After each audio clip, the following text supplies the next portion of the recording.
স্মরণকালের ভয়াবহ বন্যায় আক্রান্ত কুমিল্লাবাসী।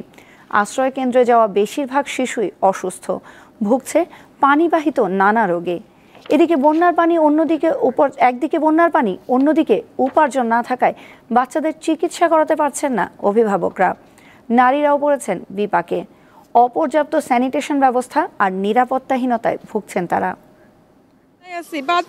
বাচ্চার খাবার পাচ্ছি না, বাচ্চাকে যে দুধ খাওয়াবো বা একটা খাবার যে বানাই খাওয়াবো, গ্যাস নাই, কোনো কিছু নাই। এইদিকে বাচ্চার পোশাক পর্যন্ত নাই, ভেজা কাপড়ে বাচ্চা কয়দিন থাকবে? বন্যা তো হঠাৎ করে এসে সবকিছু নিয়ে গেছে। তার সমস্যা, টাকা পয়সার জন্য আমি চিকিৎসা করতে পারি।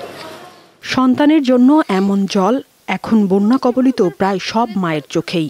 স্মরণকালের ভয়াবহ বন্যায় কুমিল্লায় অন্তত 10 লাখ মানুষ ক্ষতিগ্রস্ত হয়েছে। আচমকা এভাবে ভেসে যাবে বাড়িঘর ভাবতেও পারেননি তারা। আশ্রয় কেন্দ্রে সন্তানের অসুখ ভাবিয়ে তুলেছে অভিভাবকদের। কলেজে আসছি, দেহ অসুস্থর কারণে আমরা হসপিটালও যাইতে পারি না। নাক দিয়ে পানি পরে, কাশ ঠান্ডা সব। স্যালাইন পাচ্ছি না, বিশুদ্ধ পানি পাচ্ছি না।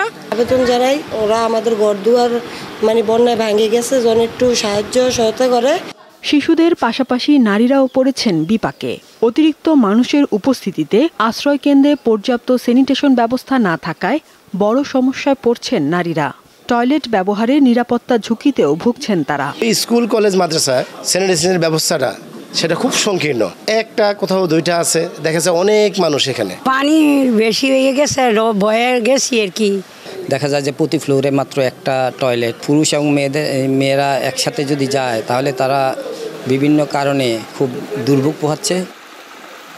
এখন বন্যার পানি কমে যাওয়ার পর যে বিভিন্ন ধরনের পানিবাহিত বিভিন্ন ধরনের রোগে মানুষ আক্রান্ত হচ্ছে।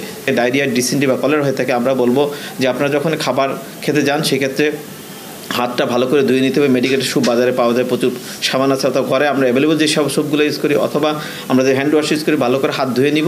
স্যাঁতসেঁতে পরিবেশ ও অস্বাস্থ্যকর নোংরা পানির কারণে বিভিন্ন রোগের ঝুঁকিতে আছেন বানভাসী মানুষেরা। দীপ্ত বার্তা কক্ষ।